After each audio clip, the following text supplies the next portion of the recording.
Welcome to the Hour of Judgment. I'm David Quinn, and alongside me is Kevin Solway, and this is part of a series of programs which are dedicated to those of you out there who love to think and uncover great truths. Tonight we are going to pick up where we left off last week and delve even more deeply into the subject of women. As I've said before in the past, the subject of women is incredibly important to come to grips with, because not only does it go to the very heart of human psychology, but it goes to the very heart of what is the spiritual path. Admittedly, it is a very difficult subject. It is profound and requires years of dedicated, honest thinking to make any headway at it. I would say, if pushed, that the subject of women is even more difficult to understand than understanding the nature of reality itself. And this probably explains why virtually everybody I meet has such fantastical delusions about women. I'd say there'd be very, very few people who have come to a thorough understanding of this subject, perhaps only half a dozen in history. And all of them have been men, which is no coincidence, since the understanding of women requires the masculine powers of penetrative analysis, honed and sharpened to a high degree, in combination with a burning desire for truth. So tonight, Kevin and I are going to harness our tremendous powers of reason on this subject, and we'll be helped by a friend of ours, someone whom we've both known for years now, and who herself is capable of genuine thought. Sue Hindmarsh. Hello, Good Sue. evening. Good evening. And Kevin, hello to you. Hello. Right, Sue, you were a feminist in a past life, in your earlier years. Can you tell us a bit about that? Yes. Well, I think it's better to begin by telling you why I was a feminist. Well, it was mainly due to boredom. Bored with the normal female roles I had lived or had encountered. I joined a women's group at the age of 23. I remember thinking at the time that being a feminist was really the highest a woman could go. It said to the world that you were political, direct, difficult, boundary-pushing, passionate, strong, purposeful, and courageous. After 2 years of the rounds of rallies, forums, journal writing, petitions, lobbying governments, I left. By then I knew that none of my ideas of what a feminist was were correct. Well, you're part of a group, weren't you? Yes, Will.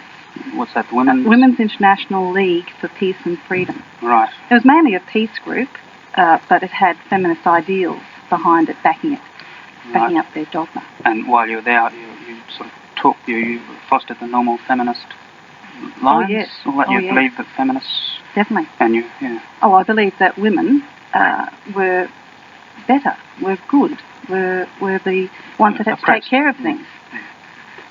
Well, I really believe that they were responsible human beings, and that they had to take more of a place in history, and that they hadn't been given an opportunity before. So, I went in very idealistic. Only trouble was that whilst I was there, it became very obvious to me in a very short period of time that really nobody else cared. Nobody else was really interested in any of these higher ideals that I had, which were not just saving the world, but changing basic principles in the world. So, you call me naive, which I was. I really believed these things. I believed that the women involved with the group had the same passion that I had. So I left because I realised that that wasn't the case. More importantly, that I was getting, my sort of enthusiasm was getting drained by these women.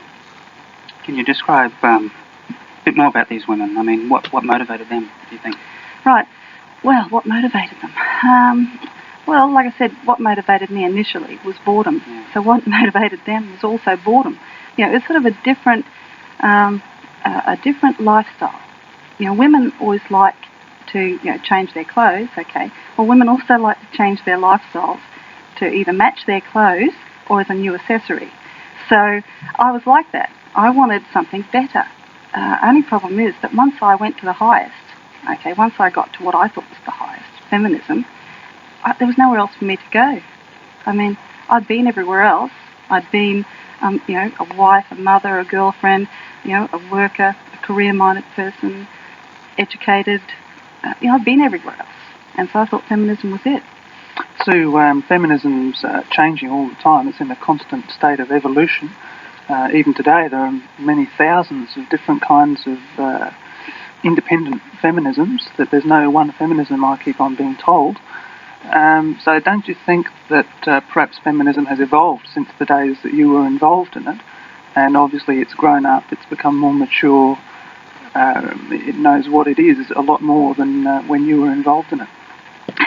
Well, no, not at all. It's absolutely impossible for feminism to evolve as you're speaking. If something's to evolve, it means it has to be attached to something. It means it has to, you have to actually value something. Something to evolve. Have a goal, I suppose. Yeah, it has to have a goal, a purpose, purposefulness. Feminism has no purpose, no goals. Like I say, it's at bottom a variation on the same theme. So what you're seeing, you said you've observed that there's new faces in feminism, new colours, new designs, new patterns, new fashion. Well, isn't the goal of feminism, correct me if I'm wrong, to do anything you like and be respected for it? Everywhere I look, I've tried for many years to come to a determination of what feminism is, and that's what it appears to me. That's what Naomi Wolf says, isn't it? That's the highest virtue of the third wave of feminism, which is basically just modern feminism, is that it's continually changing. And it's part of its goal is to continually change. Yeah. And also to do whatever you jolly well want to do and be respected for it as well. So is this a goal? Could this be accurately described as a goal? Well, it couldn't be called evolution, could it? Because we've always known, men have always known for a long time, all through the centuries, that women love to change their mind. They actually value changing their opinions from day to day. There's a cartoon I saw the other day which said something like, my wife's upstairs changing her mind. So it's like they're now valuing this, that what they've always had all their lives, all throughout the centuries. They're saying that this is the highest of the feminism. It's changing your mind. Okay, now what's wrong with this? Is there anything wrong with changing your mind every day? Well, there's a lot of things wrong with changing your mind every day if you actually are a person who values something. If you value, let's say you value feminism, because I don't say that nowadays that I'm merely an ex-feminist.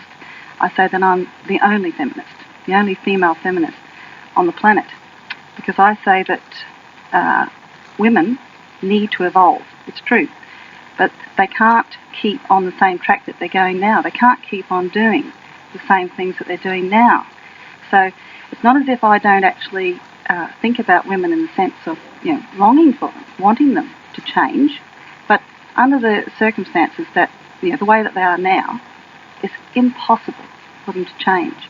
So when you talk about change in terms of sort of ordinary everyday women on the streets, whether they be feminists or not, I tell you that they're not changing and that they never have changed. Oh, yes, but why do they need to change? What? All right. Isn't it men? Isn't it the rest of the world that has to change?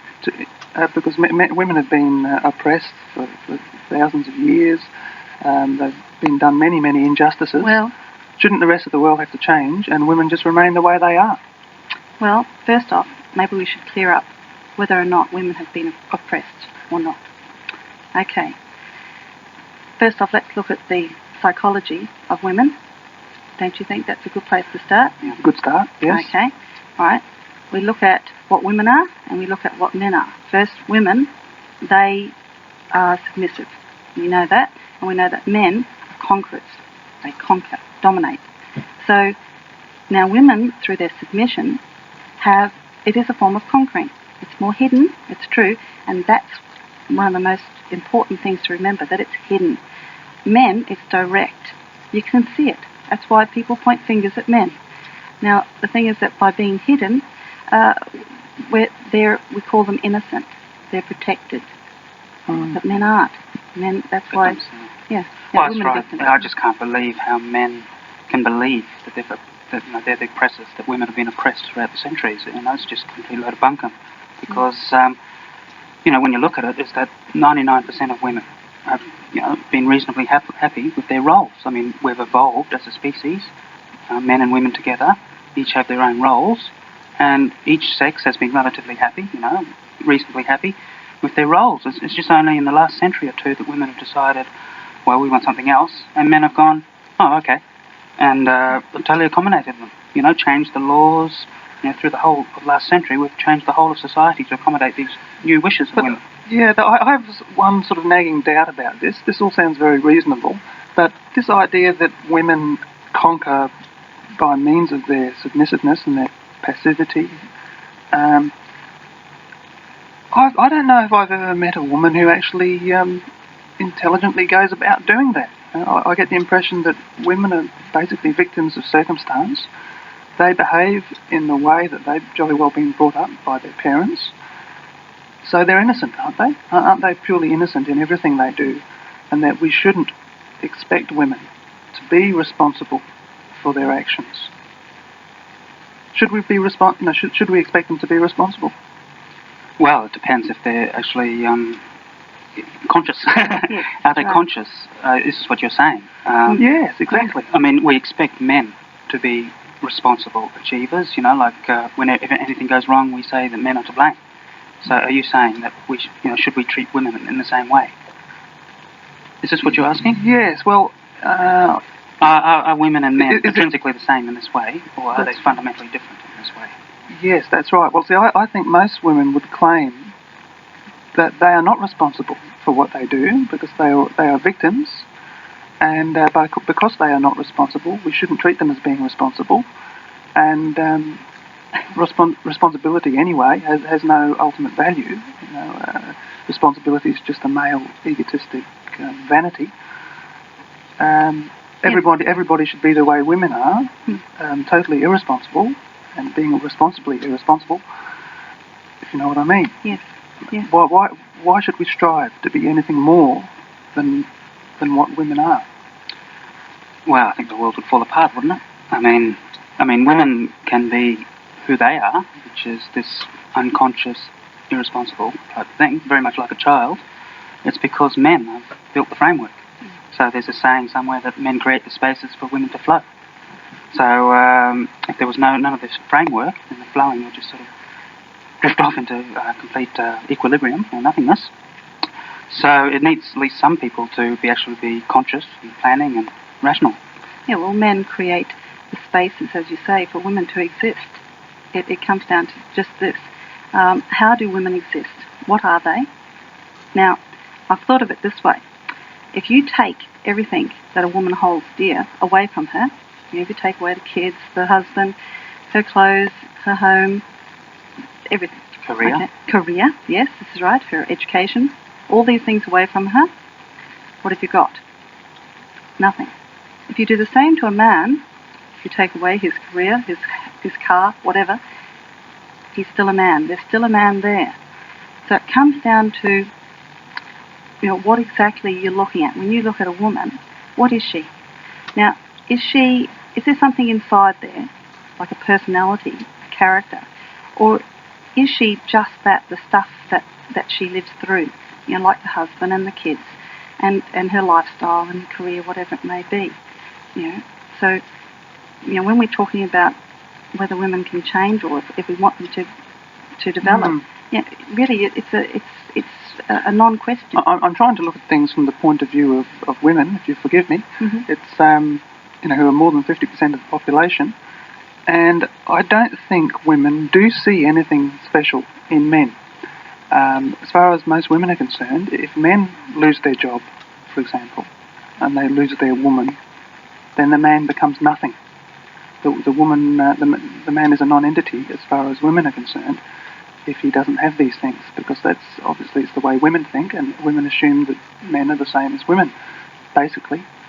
Also, there's this idea that women don't have consciousness.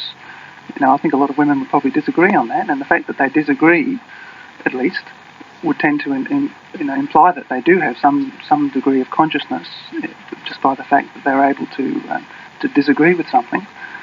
Comes down to defining consciousness. Okay, so let's talk about consciousness. Yeah. And if it's the case that women don't have consciousness and men do have consciousness, then obviously there's no possible way for women to recognise the existence of consciousness in men if they don't have it themselves. So let's examine what consciousness actually is.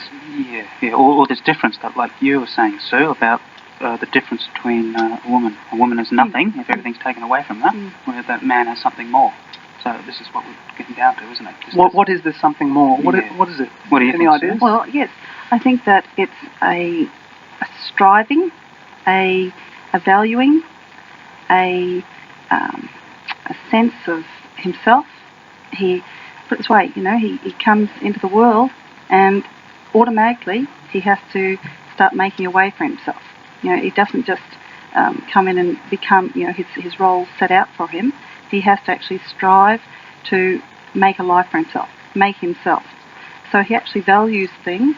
He has a rigorous life. He has to be certain about what he wants in life. He has to make sure that, when he takes on a wife or responsibilities, he's responsible for that to no end. If he wins something, he wins. He succeeds. If he fails, he dies. You do the same thing to a woman, like I say, if she is in a situation, say she's a top politician, and she succeeds or fails, it doesn't matter. It really doesn't matter, because at bottom, she's still woman. So she doesn't lay her life on the line. She doesn't risk anything. At no time does a woman risk losing herself, because she's woman. She's everything. She's all over the place. You wouldn't say this about Margaret Thatcher or something? I would say this about any... Oh, she's a man, woman. surely. I mean, if any woman is a man, and apart from yourself, of course, Sue, what about Margaret Thatcher? I mean, what percentage? I mean, I'm famous for saying that men are about 70% male and 30% female on average, and women are about 97% female and 3% male. What would the breakdown be, do you think, for Margaret Thatcher? Would you think she's 50% male? No, I still say that she'd be in the lower reaches of 2, 3. Because maybe surely 5. All right. Well, what does it matter? Yeah, really, very low, basically. Yeah. But also, what does it matter? Because what you're seeing there isn't masculinity. What you're seeing there is femininity using masculine, aping a few masculine traits, and very few indeed, and not very well done either. The story is this, that, a woman can use anything. She has everything at her disposal. A man can't do that, because he'd get picked on and be told, I beg your pardon, you can't do that. But a woman can use anything and get away with it. And she does it beautifully. She looks like everybody's mother or aunt or whatever. And she also is capable of speaking in a masculine way. But what's behind it? What does she really risk? She ruined a whole country, and she still got away with it. There's something wrong there. Yeah, that's what I'm trying to picture. If a real man actually behaved the way Margaret Thatcher did and dressed the way that she did, then he wouldn't be regarded as a great man, would he? Or if Margaret Thatcher was more manly, she wouldn't have made it to the top of the Tory party and all that sort of stuff. That's an important point. Yeah. So you seem to be saying, Sue, that that even if women appear to be masculine and do conquering and all that sort of stuff, you're saying that there's a difference. Even if the actions between men and women seem identical on the surface, there's some sort of difference, and it's in a life. Yeah. This consciousness we were talking about before. So women are doing things basically without true consciousness of what they're doing. So even when women are being masculine, appearingly masculine, they're actually not conscious. They're not fully responsible for what they're doing. So they feel no need to be consistent in that behaviour. They can be masculine one moment and feminine the next, for example, with having no conscience about changing. So masculinity is just a sort of a fashion, really, or it's something to attract men's attention, perhaps? Very much so. Yes, the new dress. Yes. Was it Weininger? Weininger said that if a woman does anything scientific or sort of masculine, it's because she's out to please a man, like her father or her husband or her son, perhaps. Yeah, because So there's no sort of pure motivation for knowledge like from a woman. So I suppose I know personally, if there's nothing masculine in a woman, there's nothing there.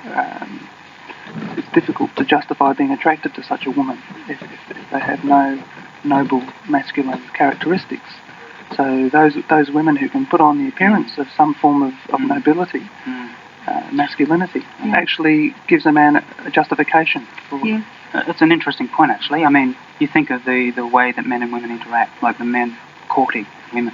I mean, if the men have true respect for women, like see a true soulmate, then it'd be inconceivable to see that these men treat women the way they do, buy them flowers, Have sex with them, compliment them all the time about their attire and all this sort of stuff. It's a form of actually disrespect. It's like it's saying that woman, you are nothing. Yeah. That I can treat you in this fashion. Yeah. You're so easily flattered by my compliments. It actually means that you have no real substance. No integrity. Yeah. So if a man met another man who he respected, he would never tell that man, "I love the way you've done your hair today." That's right. It would never occur to a man to treat another man like that. Or persuaded by flowers. Yeah. So it's funny that the very times when women feel honoured and feel that they're being respected by men, those are the very times that men are treating them with the utmost disrespect. And vice versa. I mean, women do the same to men, in their own way. When they're stroking the male ego. I mean, that's just a total form of disrespect, Yeah. That's right. Oh, yes. So, these whole games between the sexes, I mean, which everybody loves to be involved in. I'm told that feminism is one of the faults of modern feminism is that it's lacking the sort of the sexual side of things, that we should discover our sexual natures and get, being part of the whole games is thrilling. But they have a lot of consequences, least of which it doesn't encourage anything noble in either sex. Perhaps we can, speaking about nobility, perhaps we can move on to the subject of genius. Now, Otto Weininger, one of the greatest heroes of all time that very few people have ever heard of. A German fellow at the end of last century. German philosopher who actually committed suicide at the age of, some believe he was only 21 or 22, wrote a marvellous book called Sex and Character, where he breaks down the human character into male and female components and talks about how different individuals are composed of these different male and female components. And he argues that masculinity is one and the same thing as genius. So a person is a genius to the degree that they are masculine. So that doesn't necessarily mean that all men are geniuses, because there's a certain threshold of masculinity above which a person can rightly call themselves a genius. Or a man. Or a true man. And he says that it is impossible for there to ever be a female genius. That's not to say that a woman can never be a genius, but the woman can never be female and be a genius at the same time. And he says there can never be a scientific genius, for example. So genius is not anything to do with the pettiness of ordinary human knowledge, of ordinary scientific knowledge, of emotions and feelings. These are things that everybody can do. Genius, the ultimate genius, has the whole of the universe inside himself. So he exists as a conscious individual entity, an atom in the universe, fully aware of himself and his own separateness, but at the same time as being entirely remotely separate from the entire universe, he contains the whole universe within himself, and therefore he knows everything about the entire universe for all time. Not in a scientific way. Oh, that's right. That would count out Einstein. So he I mean, wasn't it Weininger who said that no scientific person can become a genius? Exactly. So that would count out Einstein. Yeah, because Einstein never actually went beyond the finite scientific concepts. Yeah. Einstein is very disappointing because he has a great brain, there's no doubt about it, discovering these theories of relativity. But, I mean, what a foolish waste of life, pursuing physics. Yeah. Instead of Quarrelling with his wife. well, that's right. Instead of trying to understand the nature of reality itself, the philosophic goal, he wasted it on this temporary, finite, imperfect knowledge. It's a tragic waste. I think it was to actually impress his wife, to impress his women followers and the public in general. That's right. I mean, as soon as you become a serious thinker, and want this ultimate knowledge, then the first people who will run away from you and won't have anything to do with you is women. So, I mean, it's a real test of your love of thought, is that you can withstand this, that you can continue on pursuing truth, and having women everywhere, and men, despise you for it, and not, they don't want to know you, because, you have this conscience. That's what is faith, that's what I think Jesus and other people mean by faith, is that you chase this knowledge, and you in spite of all this worldly sufferings, the sufferings of the world. Yeah, well, perhaps this is a very important subject, the subject of genius, and it relates to philosophy. And it's interesting that there have never been any female philosophers. Never, ever.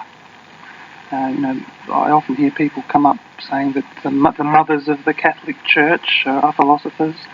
But I think this is a very important topic to discuss. We'll have some music, shall we? Yeah, we'll have some music. America is famous, actually, for producing philosophers.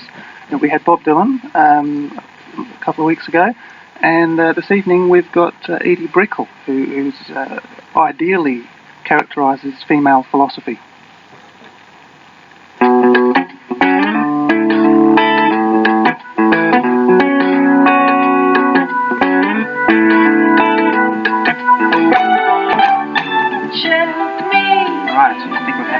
Song. Thanks, Edie.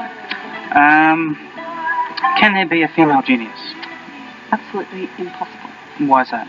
Well, to start with, you're talking about a creature, that is the female, that we've already ascertained that she is not conscious. Now, you have to be conscious. That's a prerequisite of genius. You have to be aware of the consequences of your actions. You have to understand that if you are passionate, longing for something, then you have to work towards it, that you have to curtail parts of your life. So you have to know what you're doing and how you're doing it. The thing is that women can't do that because there are no consequences, as far as they're concerned, to anything they do. Because if you're not conscious, that means you don't recognise anything that you do. You don't recognise the long-term consequences of what you do. Well, women always say that the special thing about women, in fact, is that they are aware of the interrelationships between things in nature. So this is precisely what we're saying they don't have, is awareness of interrelationships. So what is the case? Is it the fact that they have an unconscious, their awareness of interrelationships is unconscious, and therefore it isn't real? Is that what we're saying?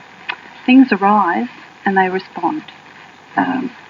It's not. You really shouldn't even say it's responding. So it's just the same as animals. The same as animals do. So animals are aware of the interrelationships in nature, and like we were saying on a previous program, wombats have a close connection with the earth.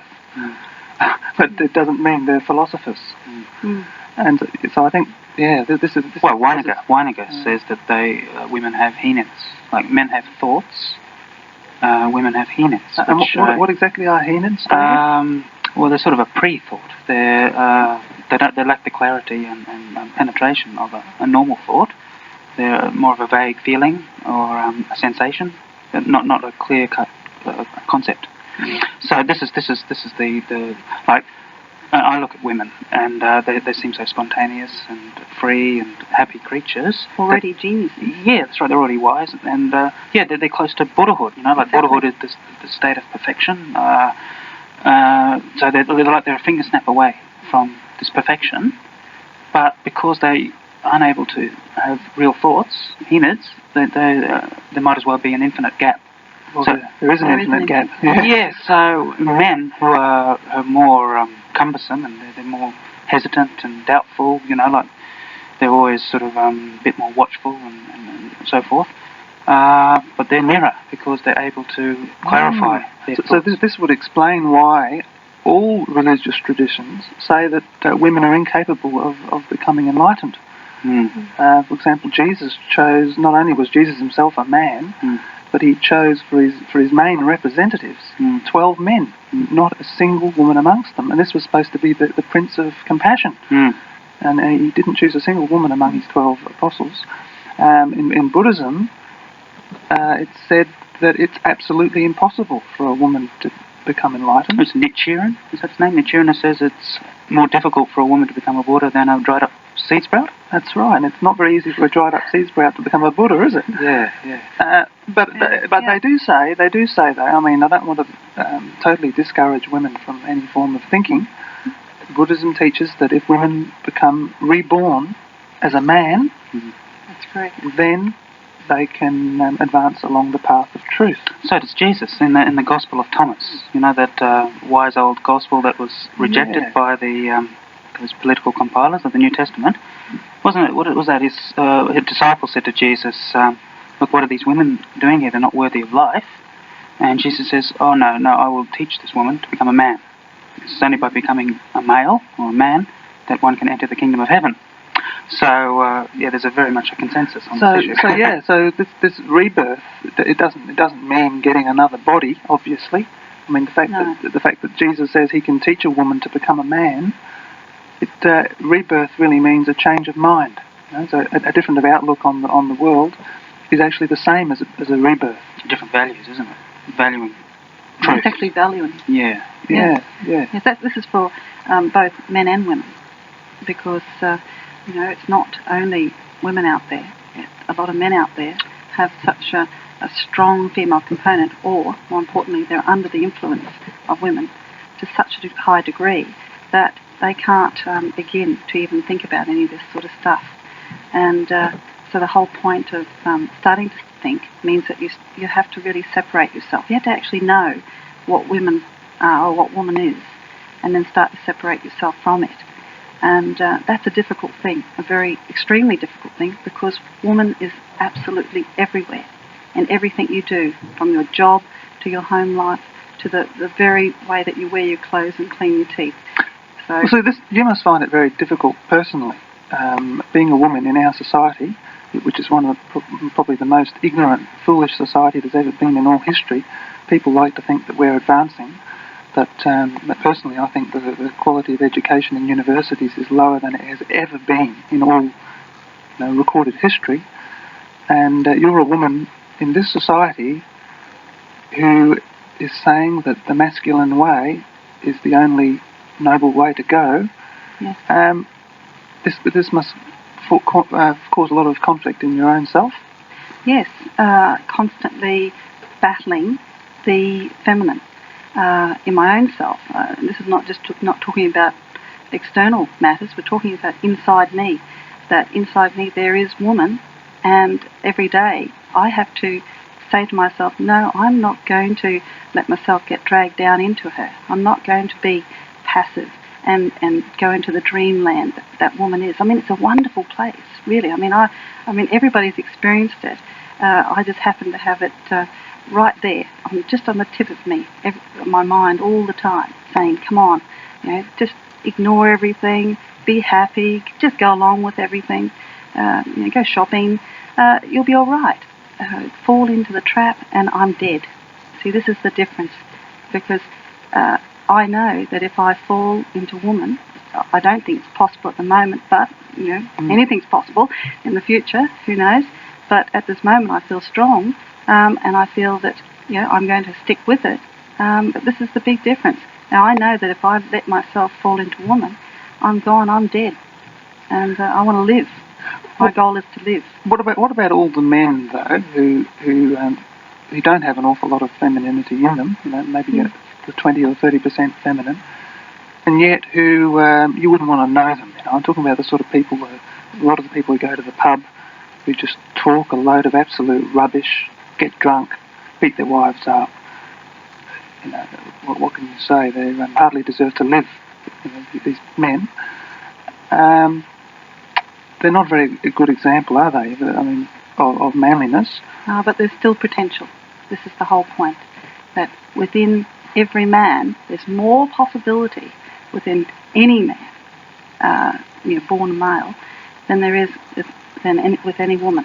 So there's a possibility for these men to see the light, so to speak, and within a few months they can be transformed into, quite an upstanding individual. Oh, well, not so much that. Passing on the masculine traits to their children. Children, perhaps, the masculine traits of striving and idealism. At least having some sort of principles, even though the principle might be that of going to the pub and getting drunk. Yes. At least it's the principle. Yes. And they've consciously arrived at that philosophy. It's similar to the argument that men have created all the wars and all the environmental destruction and everything. So obviously, so the saying goes that being a man is a bad thing, But I'd say not the case. That even though men are doing these bad things, they are capable of doing good things. Just the fact that they are doing bad things, they're capable of doing good things. That's right. Yeah. So the fact, the consciousness of badness, in a sense, automatically creates goodness as well. Yeah. If there's one, there's also the other. Whereas women who have no conscious knowledge of either goodness or badness live in another world of dreaminess. Yes, and this is interesting. I think this goes to the core of our evolution. Like the sexes have bipolarized, and they very much complement one another. So, I mean, women, and even in our enlightened times, of the 1995, women are brought up to be childlike, soft, non-doers, basically passive still, and men are still brought up to be doers, and they're brought up to believe that men are oppressors and evil type creatures. Bad to the bone. Yeah. So men have evolved to be wilder. They're more able to do things, but they're tethered. They're put under the spell of these concepts that they are more evil than women. Women are purer, more moral. I think a good example would be this writer. What's her name? Demendenko? Is it? What's her first name? Helen Darville, whatever. We'll take it for that moment. I mean, men are called liars. Men tell lies, and it's true because men consciously tell lies, and men are almost always totally conscious of the fact that they're telling a lie. And a man's consciousness is extremely complex. There are many, many different levels. There's many, many different levels of lies, but those lies are conscious. But when women lie, it's not the same thing because women really believe in what they're saying. And a good example is that writer Helen Darville, who the only way she was able to perpetrate a lie was to actually believe it herself. So she, in a sense, she has an illusion of appearing pure, innocent, because whereas a man consciously lies, a woman does so unconsciously. So it's like they always escape the responsibility through femininity. That's right. Her whole life is a lie. You're talking there about Helen. And every woman. Every basically. Woman. Yeah. This is right. In what sense? I mean, if they're not conscious, how can they lie? Well, the thing is that I say that their whole life is a lie. That is, that not the individual woman. I tell you that she doesn't lie by no means. What do you mean by lie? What I mean is that, we say that woman... It's something that appears to be something that it isn't. So in that sense, it's a deception or... Yeah, deception is probably an illusion. An illusion, perhaps. An illusion. Yeah. Yes. Well, I think in Hinduism they call women avija, which means the embodiment of illusion. That's what a woman is, and that ties in perfectly with what we're saying now. That everything that women appear to be, they're actually not. Yes, I think we should actually stress that point, that what we're saying is not original. That it's been said by various wise men throughout the ages, like Kierkegaard and Nietzsche and the Buddhas and Jesus and so forth. All these people that are regarded as great geniuses, have the greatest minds in history, and all to a T, that they've come down on woman and femininity. Now, it's argued that this is due to conditioning. You know, these men, great as they were, weren't able to escape the conditioning of their times. But, I mean, we're talking about the greatest geniuses here, who had uncovered, you know, what is ultimately real, sort of more or less liberated their minds from everything. It doesn't sound convincing to me that they'd be somehow trapped by women still. What would you say to women who would say that, oh yeah, sure, there's all these great wise men like the Buddha and Lao Tzu and so on, but what they've experienced is only a masculine enlightenment. It's the enlightenment of the male mind. It's not the same thing as the enlightenment of the female mind. I mean, and men are very, very foolish, because of all the men there's ever been, there's only been a few men who've actually achieved this male enlightenment. But every woman, virtually every woman, experiences the female enlightenment. So who's got the best idea? You know, surely the women are the smart ones here. What's this female enlightenment? What is it? Well, do you want to crack at that one? Yeah, I'm lost there. Yeah, I'm lost as well, but maybe that's the idea. It's just trying to confuse us, isn't it, somehow? Well, that probably means some sort of childlike state of mind. Total unconsciousness is regarded by women to be a form of enlightenment. Yeah. So it's like it's a going back into the womb. Yeah. This is what most feminism strives for. Not so far back, infancy. It's to go back to infancy. Oh, not so far back as the womb. Okay, thank you for correcting me. Whereas men want to go forward, as far away out from the womb, away from the mother's apron strings, and to conquer death itself, and to go beyond death and achieve immortality. Well, ideally, some men. I mean, the real men. I mean, to the degree that they're masculine. This is the disappointing thing with most men, is that they are persuaded to keep their gaze towards the infancy. You know, like the whole thing of getting involved in a relationship and the comforts of all that sort of stuff. It's really a crawling back to childhood.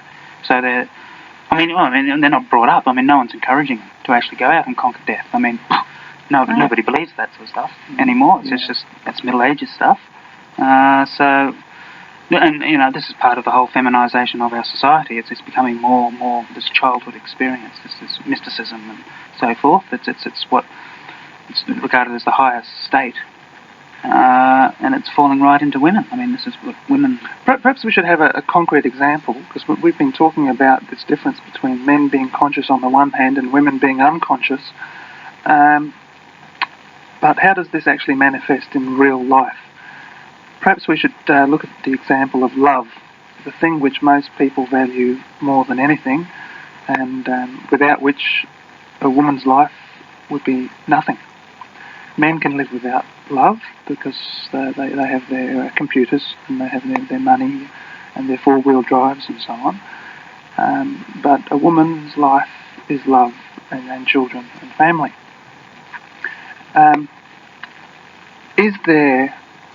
What's the relationship between love and genius, for example? Is there a relationship between love and intelligence? What does intelligence make of love? Is love real? Is it only for women? Is it possible for a man to love? Is a woman's love and a man's love the same thing? Any ideas on this? Well, first, love.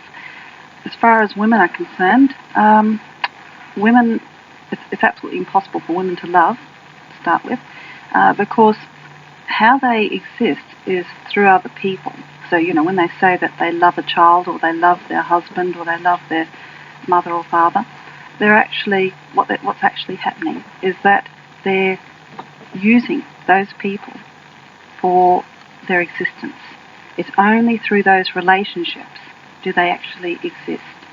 So when a woman says that, you know, she has unconditional love for her child, don't believe her. What's actually happening? She's using that child as a new bangle, a way to enhance her position on the planet. So this is why women spend so much time gossiping on the phone, because they wouldn't exist without that social contact. And children just provide another form of social contact. Yeah, another thing to talk about. women love to talk, and as you say, it's their connection with the world that makes them alive. It's impossible for a woman to have a mental connection. Everything with women has to be physical. Also, this is why women are value their bodies on the whole. Touching a whole lot more than men. And women feel violated a lot more with respect to their bodies than men do, whereas men feel violated when their mind has been violated, when a man's thoughts have... Right, and an example of that is, of course, the sole idea of what women wear. So, like we were out in the town last night, weren't we, a bit? And I remember well. And there were sort of mini skirts and all this sort of stuff everywhere. Now, this, in my view, is a form of rape. It's a form of abuse, harassment, because it's you can't help. I'll try to avoid, but they're invading my mind. And so they're violating what I consider to be most precious, which is my mind.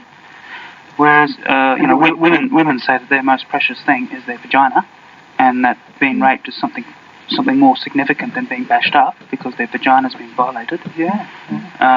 Whereas each day, men are being violated with their mental processes. But I don't think women can even conceive of having of a mind being violated. That they have no conception that a man's mind can be violated by what they do, and I think it's because they have no conception of mind. That's correct. Yes. They have no conception that a man has a mind because they assume that men are the same as women. So every day they're out there raping men by the way they behave and the way they dress and the flashes of the eyes and the smile. And all the time they're raping and they have no conception of what they're doing. No, and in fact, they praise people like Madonna, who does this for a living. And it's easy to see that someone like Madonna hasn't thought about anything in her whole life. Doesn't give a damn about, the consequences of how she lives. And this is the sort of the icon of the feminist movement at the moment. This is Madonna. Yes, and it's the purpose in all women's lives is to achieve this sort of, the best body, the most fashionable clothes. All the magazines are full of it. All the gossip columns are full of it.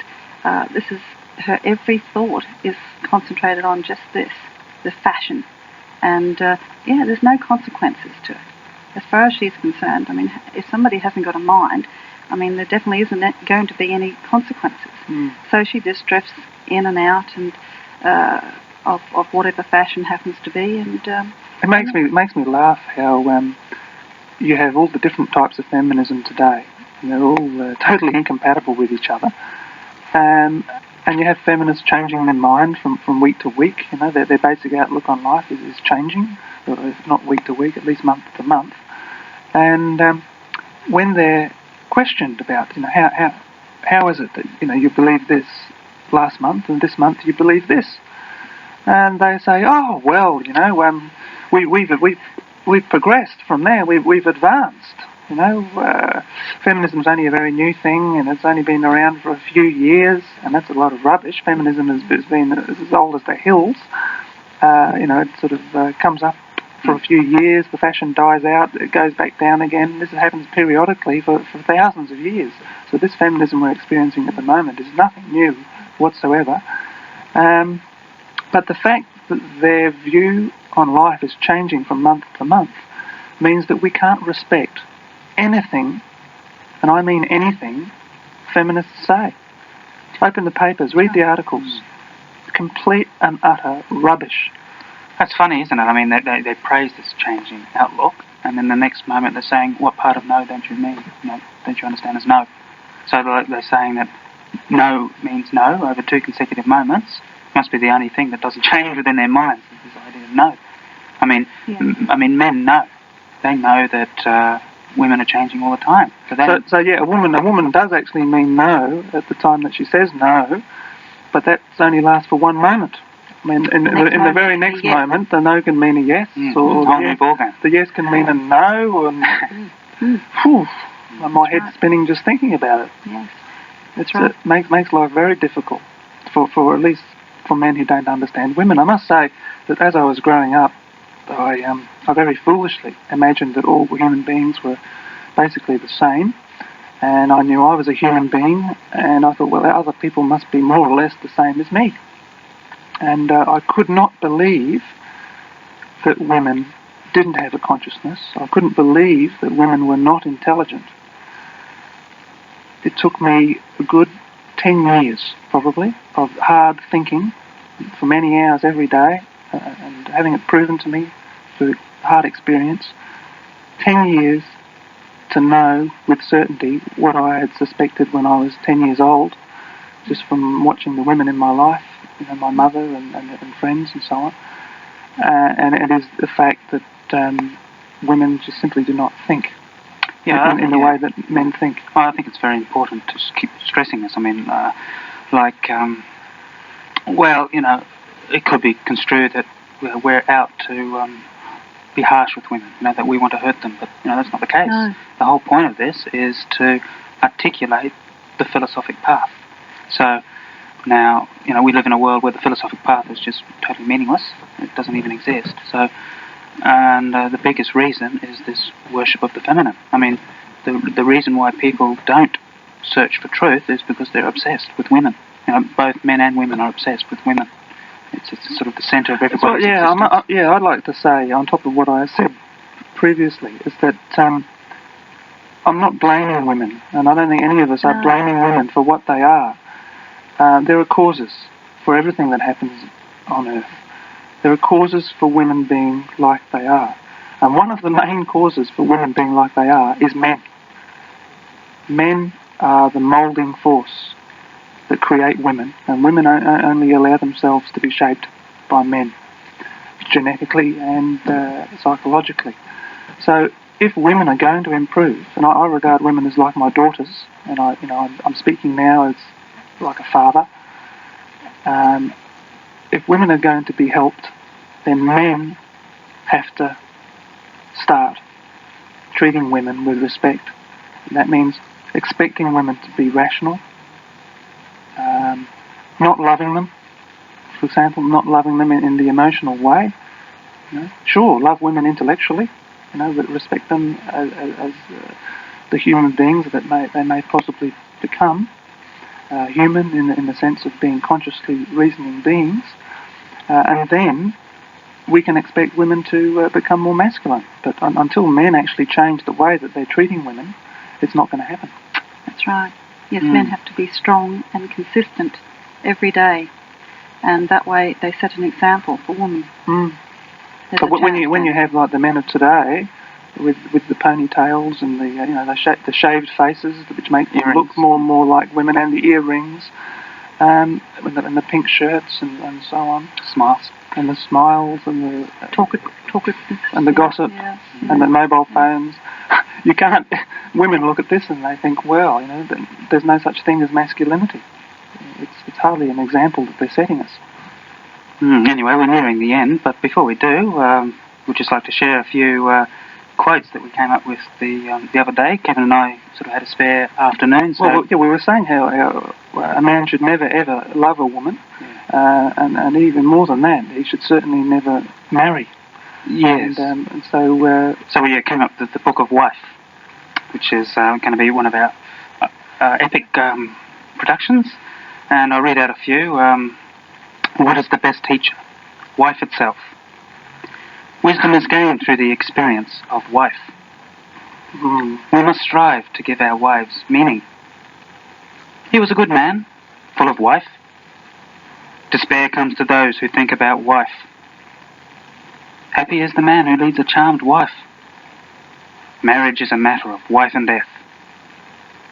I am a man of principle. Whatever I do for wife. He sacrificed his wife for truth.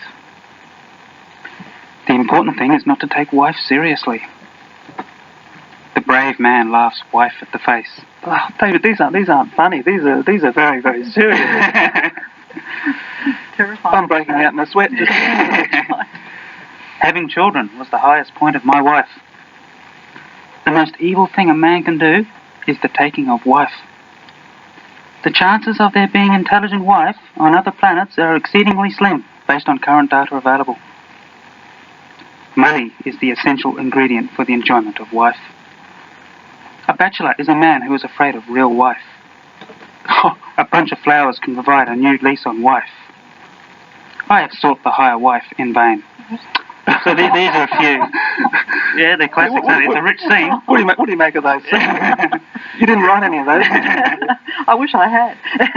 No, there's an endless rich scene now. I think we can come up with quite a good book.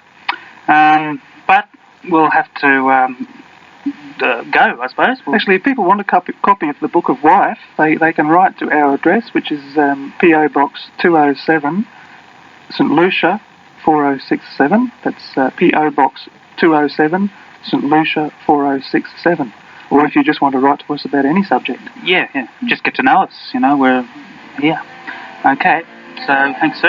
It was a pleasure talking. Thank you. Yeah, very interesting conversation. Yeah, thanks for those, Dave. Yep, and we'll be back next week. See you later.